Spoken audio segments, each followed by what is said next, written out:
inexcusable, and Americans are right to be angry about it, and I am angry about it. I will not tolerate this kind of behavior in any agency, but especially in the IRS. We're going to hold the responsible parties accountable. Well, remember that we usually don't alert ancient press conferences, but we wanted to replay that and alert that to make the point that what's happened since that, because it's been 3 months since that.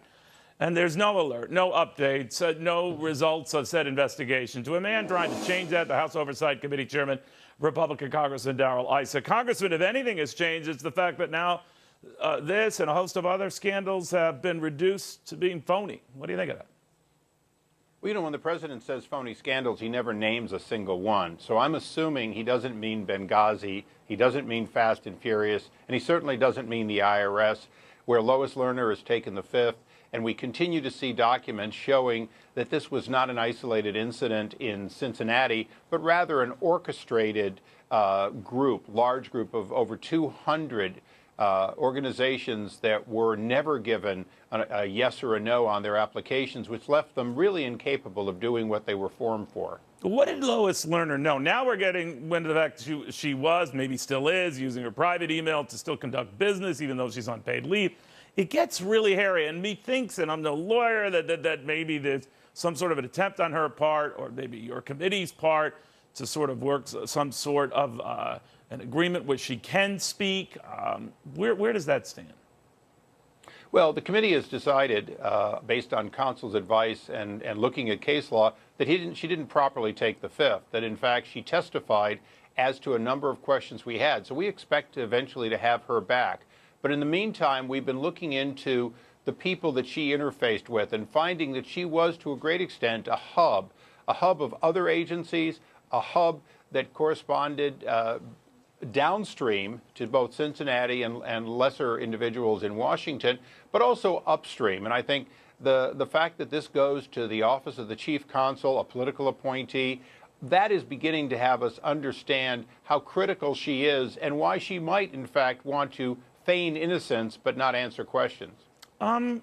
Here's what I know. Maybe you can clarify a couple of things that since you and I last chatted. This talk that, well, the mainstream media is sort of dropping this story because it's we now know liberal groups that were targeted. Now, I tried to the best of my ability, Congressman, to get some of these liberal groups on to talk about it, because normally, if you've been targeted by the IRS, you're itching to talk about it. Well, I couldn't get them on. Now, I got all these conservative groups that were targeted who were just fuming. But I figured that if you're targeted by the government, you're angry, you don't like the IRS picking on you, you want to shout it out, and they're not. So I'm wondering if that was made up. Well, it was to a great extent made up. And I think here's the important thing. You can hear a lot of things in Washington. The question is, who will put out real fact and cite real specifics? In our case, as Chairman Camp of the Ways and Means Committee and I looked into it, we did find that a number of progressive groups came up in the search, but they were all, as far as we can tell, granted a yes or no, which means they either got their approval or they had the right to appeal or change what they were proposing doing so and they got it more with the law. Wasn't the key issue, too, sir, that they got it more quickly, that a lot of conservative groups were left stewing for quite some time, to this day, in fact, but not then? Exactly. We have groups that, as of today, still haven't received an answer. They're over 3 years. And they were asked inappropriate questions. And I think, Neil, being asked for your donor list, being asked question after question related to political activities when the law is clear that you have every right to do political activities and you have every right to keep your donors list if you're a 501c4 private. And particularly when you consider they keep calling these tax-exempt organizations. They don't pay tax on the gifts they receive, but the individuals who give the money do not get a tax deduction. And that's important because this is a category that is not a charity for the most part. 501c4s were targeted because they wanted to do what they're allowed to do, which is to be advocacy groups and education groups. And you're right, the individuals therein are individual American citizens, they pay taxes.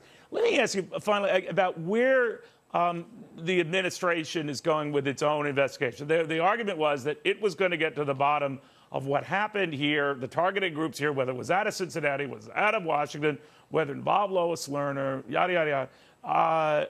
And then I'm hearing the FBI director come up. He couldn't even name the investigator couldn't cite its progress, then all the groups that were targeted don't remember a phone call or an inquiry from said investigation, which raises my doubts again as to whether an investigation is even going on.